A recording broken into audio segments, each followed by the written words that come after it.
आज से हम साइंस पढ़ेंगे, विज्ञान, जिसमें आज हम पढ़ेंगे क्लास 9 का सिलेबस, जिसमें एनसीईआरटी का सिलेबस रहेगा हमारा, जिसमें हमारा अध्याय रहेगा 5वां। अध्याय 5वां पढ़ेंगे जिसका नाम है जीवन की मौलिक इकाई।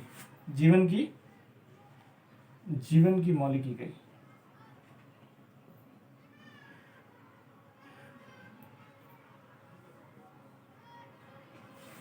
The fundamental unit of life. ये हमारा 5वां अध्याय है, एनसीईआरटी का सिलेबस है क्लास 9 के लिए।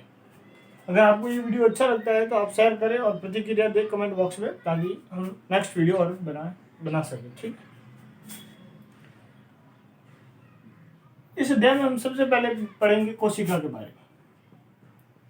कोशिका, सेल।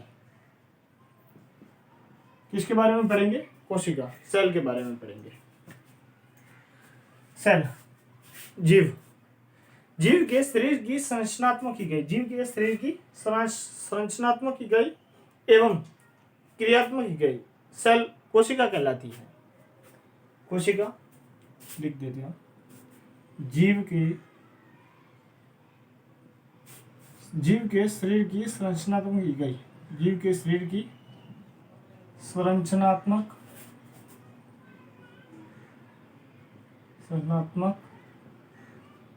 जीव के शरीर की संरचनात्मक एवं क्रियात्मक इकाई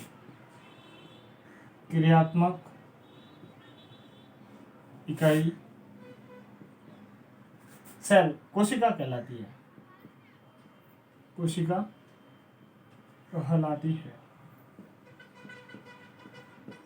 कहलाती है। जीव के शरीर की संरचनात्मक एवं क्रियात्मक इकाई कोशिका कहलाती है। कोशिका लैटिन भाषा का शब्द है। कोशिका लैटिन भाषा का शब्द है, जिसका अर्थ होता है छोटा कमरा। जिसका अर्थ क्या होता है? छोटा कमरा। जिस प्रकार छोटे कमरे में ईंटों की आवश्यकता होती है, कुछ कमरा बनाने के लिए हमें ईंटों की आवश्यकता होती है। ईंट, जैसे कि हम देख लेते हैं, ईंटों की आवश्यकता होती है कमरे को बनाने के लिए। ईंटों से दीवार बनती है और दीवार से कमरा। उसी प्रकार मानव शरीर या कोई भी बॉडी, कोई भी शरीर हम देख सकते हैं, किसी भी जीव की संरचना, वो कोशिका, कैसे उसका निर्माण कैसे होता है?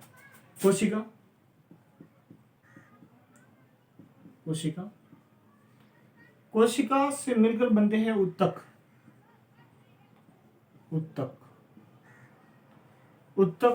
कोशिका को कई कोशिका मिलकर उत्तक का निर्माण करती है। उत्तक से अंग बनते हैं। अंग से अंग तंत्र और अंग तंत्र से मानव शरीर या कोई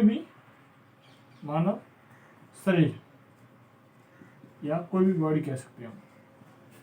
ठीक है, कोशिका, सेल, उत्तक, टिश्यू, अंग, ऑर्गन सिस्टम और ह्यूमन बॉडी, या कोई भी हम शरीर कह सकते हैं। आप देख रहे हैं कोशिका, उत्तक, अंग से अंग तंत्र और मानव शरीर।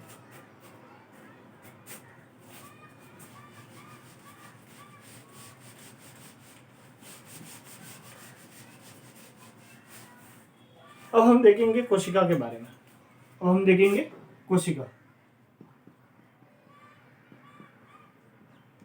कोशिका की खोज किसने की? कोशिका की खोज रॉबर्ट हुक ने की। कोशिका की खोज किसने की? रॉबर्ट हुक ने। कब की? 1665। रॉबर्ट हुक ने इसकी खोज किसमें, मतलब कैसे की?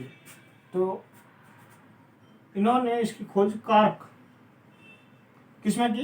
कार्क क्या होता है? पादप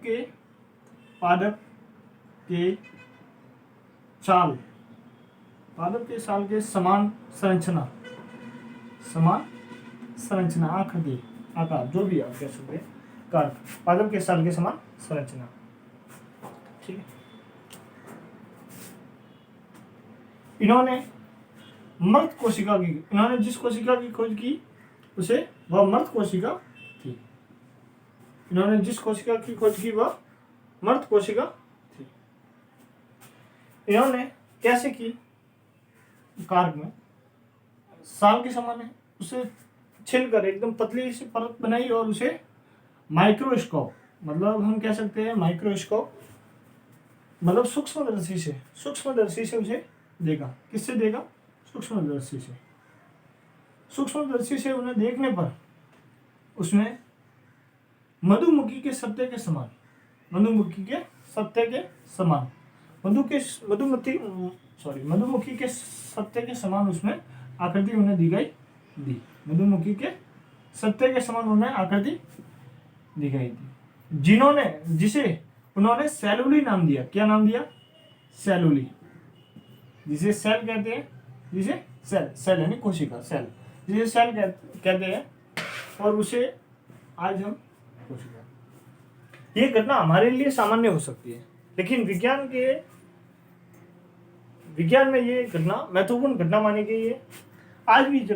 आज भी इसी कोशिका से विज्ञान, ये ठीक है,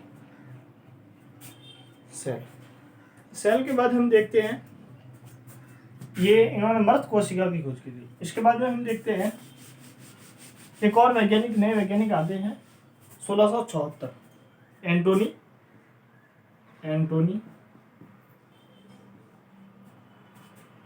न्यूवेल हुक।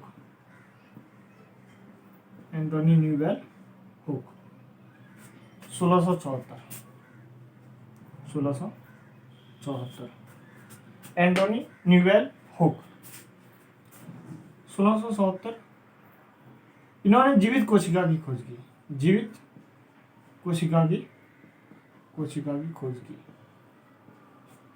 इन्होंने जीवित कोशिका, इन्होंने शुक्राणु में की थी। इसकी खोज किसमें की थी? शुक्राणु। हमारे क्लास 9 की बुक में हमारा उदाहरण दिया हुआ कि इन्होंने ये खोज कहाँ की थी? तालाब के जल में। तो अब हम कह सकते हैं कि सर्वप्रथम कोशिका की खोज किसने की? Robert Hooke, 1665। इन्होंने जो कोशिका खोजी थी वो मृत कोशिका थी। इनके बाद कोई वैज्ञानिक है, एंटोनी न्यूवेल हुक। इन्होंने 1674 में जीवित कोशिका की खोज की। अगर प्रश्न 1 नंबर का बनेगा तो आप लिख सकते हैं। ठीक है, तालाब के जल में इन्होंने खोज की थी।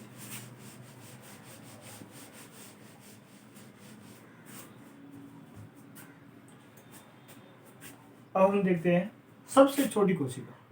सबसे छोटी कोशिका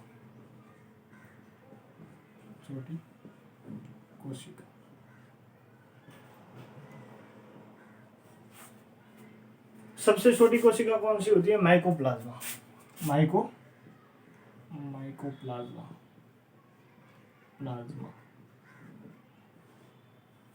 ये एक जीव है, माइकोप्लाज्मा। इसका पूरा नाम क्या है? इसका पूरा नाम है माइकोप्लाज्मा लेवन। इसका पूरा नाम है माइकोप्लाज्मा लेड लेवई। इसका पूरा नाम है माइकोप्लाज्मा लेड लेवई। इसका पूरा नाम है माइकोप्लाज्मा लेड लेवई। ठीक है, अब सबसे बड़ी कोशिका, सबसे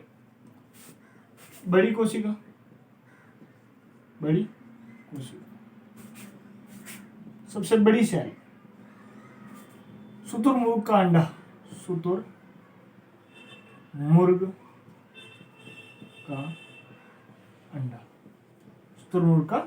अंडा।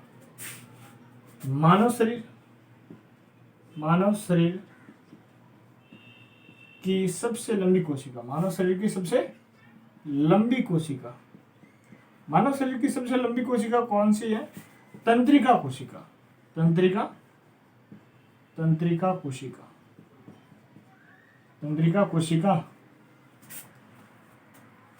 अब पादप की सबसे लंबी कोशिका। पादप की सबसे लंबी कोशिका, पादप की सबसे लंबी कोशिका, पादप की लंबी कोशिका दिखती है।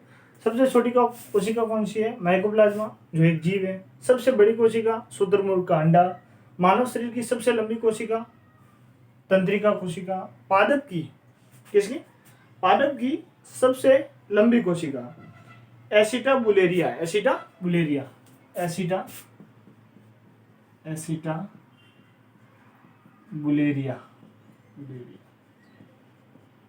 एसिटाबुलेरिया, पादप की सबसे लंबी कोशिका एसिटाबुलेरिया, एसिटाबुलेरिया। कोशिका के बारे में और जानकारी हमारे क्लास में हम देखते हैं। और जानकारी, इसके बारे में और जानकारी हम कैसे देख सकते हैं? तो हमारी बुक में दिया हुआ है प्याज का उदाहरण। प्याज, प्याज देखते हैं। प्याज,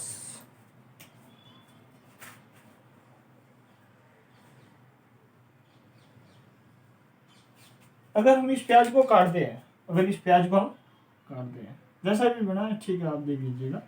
इस प्याज को काटते हैं तो इस प्याज को काटते हैं तो हमें जो प्याज का ये है, ये प्याज किससे बना होता है?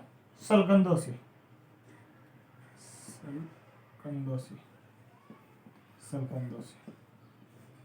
प्याज, जो प्याज हम देखते हैं वो झिल्लियाँ होती है, उन्हें हम सलकंद कहते हैं। ये प्याज सलकंदों से बना होता है। इसमें से हम इसकी एक सलकंद उठाते हैं, जिसे भिगोकर, जिसे कांच पानी में भिगोते हैं, जिसे इसकी पूरी विधि हमारे बुक में दी हुई है। इसे हम पानी में भिगोते हैं या रखते हैं, तुरंत काट कर इसे पानी में।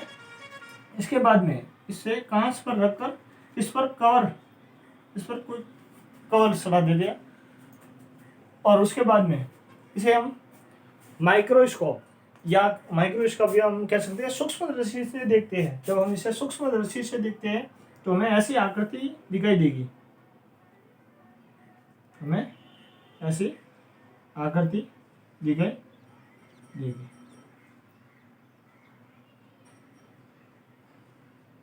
हमें ऐसी आकृति दिखाई देगी।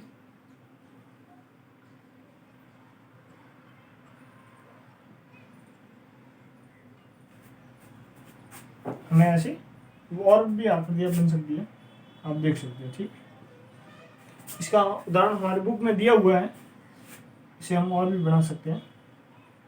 ऐसी आकृति दिखाई देगी जिसे हम कोशिका कहते हैं। ठीक है, अब हम आगे देखते हैं इसके बारे में, कोशिका सिद्धांत के बारे में देखते हैं। ये वीडियो आपको कैसा लगता है आप कमेंट करके जरूर बताएं। अब हम देखते हैं कोशिका सिद्धांत के बारे में। कोशिका सिद्धांत, कोशिका सिद्धांत, कोशिका सिद्धांत, कोशिका सिद्धांत। कोशिका के बारे में हम पहले ही पढ़ चुके हैं। हमने कहा कि कोशिका किससे, मतलब कोशिका किसे कहते हैं? जीव के शरीर की संरचनात्मक एवं क्रियात्मक इकाई।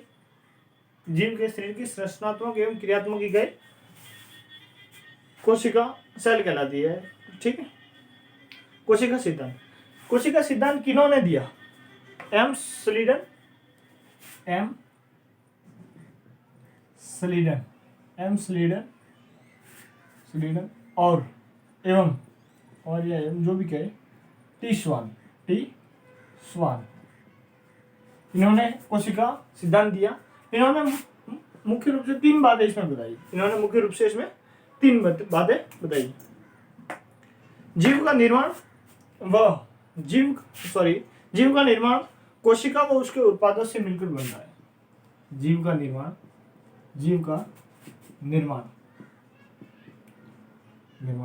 कोशिका, आप इसे नोट्स बना सकते हैं, जीव का निर्माण कोशिका एवं उसके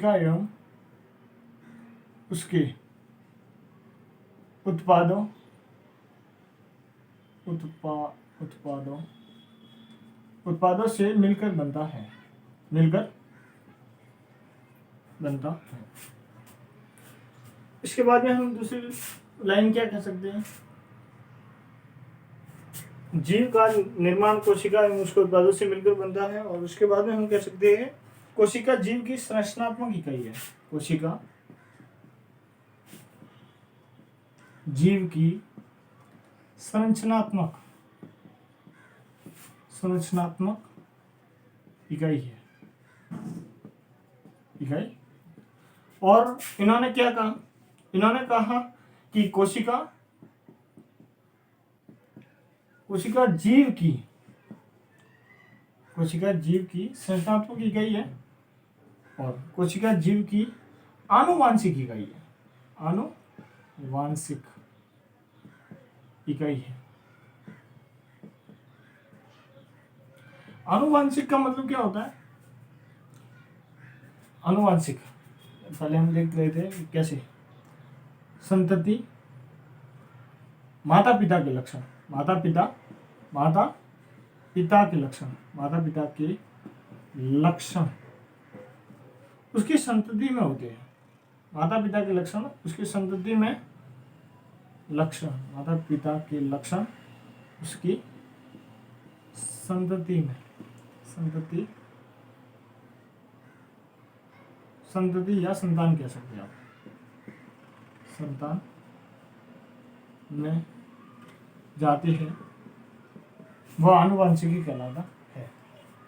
जो लक्षण पीढ़ी दर पीढ़ी चलते हैं वह आनुवंशिकी लक्षण कहलाते हैं। जैसे कि किसी के पिता लंबे हैं तो उनका पुत्र या पुत्री भी, उसकी भी हाइट लंबी होती है, वह आनुवंशिक कहलाता है। ठीक। इसके बाद में हम देखते हैं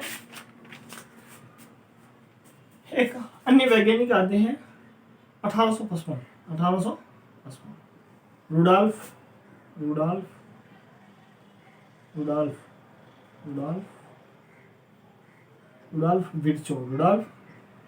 विर्चो। ये इसी सिद्धांत को आगे बढ़ाते हुए कहते हैं, रुडॉल्फ विर्चो क्या कहते हैं, कोशिकाओं का निर्माण, नई कोशिकाओं का निर्माण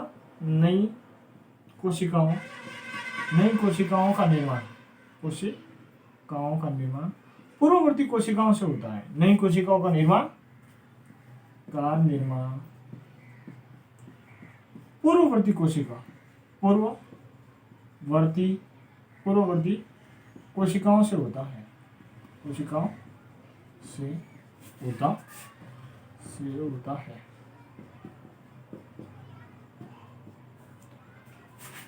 नई कोशिकाओं का निर्माण पूर्ववर्ती कोशिकाओं से होता है। ये कौन कहते हैं, रुडॉल्फ विर्चो, 1855, ये हमारी बुक में दिया हुआ है। अब इस सिद्धांत की पालना एक नहीं होता या एक नहीं करता वायरस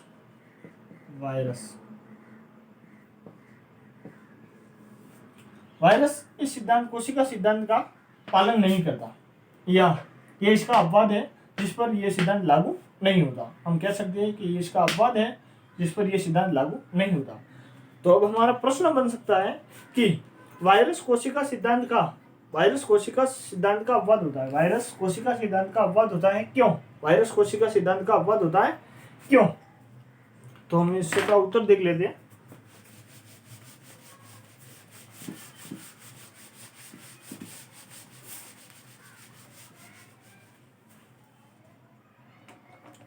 वायरस,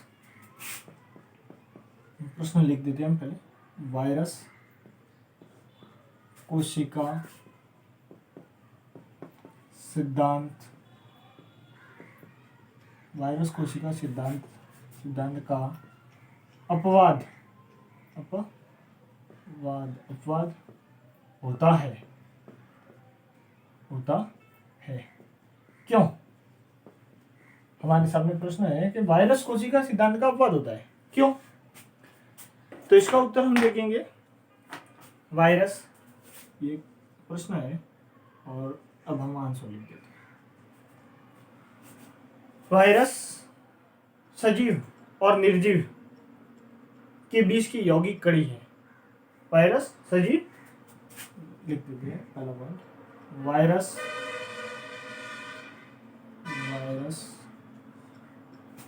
सजीव और निर्जीव, सजीव और निर्जीव के बीच की यौगिक कड़ी होता है। कैसे होता है? ठीक, होता है कैसे? अगर वायरस सजीव के अंदर है तो वह सजीव की तरह ही कार्य करेगा, और अगर वह सजीव के अंदर चला जाए तो वह सक्रिय हो जाएगा। और अगर वायरस निर्जीव, मतलब हम कह सकते हैं कि अगर वायरस बाहर है किसी के, जैसे कि वायरस बाहर है, तो वह निर्जीव की भांति कार्य करेगा, मतलब निष्क्रिय रहेगा वह। ठीक है, ये हमारा पहला पॉइंट हो गया। इसके बाद हम दूसरा पॉइंट देखते हैं, वायरस में डीएनए और आरएनए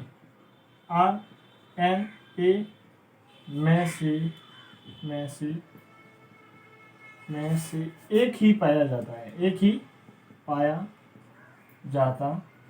है। वायरस में डीएनए और आरएनए में से एक ही पाया जाता है। वायरस, तीसरा बिंदु में लिखेंगे, वायरस का स्वयं का कोई जीव द्रव्य नहीं होता, स्वयं का कोई जीव द्रव्य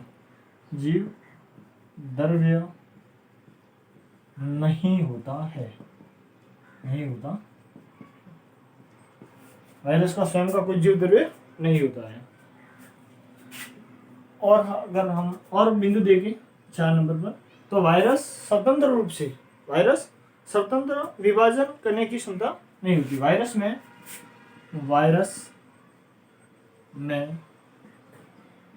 स्वतंत्र विभाजन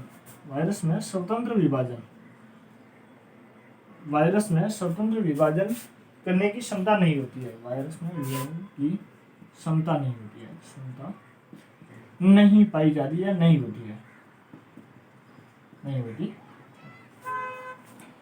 इसे आप 5.1 के रूप में देख सकते हैं। अब इसके आगे का हमारा नेक्स्ट वीडियो होगा 5.2, जिसमें हम देखेंगे कोशिका की संरचना वगैरह। ठीक है, सेल का निर्माण कैसे होता है, इसके बारे में हम देखेंगे। ये 5.1 से है। ठीक है, आपको ये वीडियो कैसा लगता है कमेंट करके जरूर बताएं।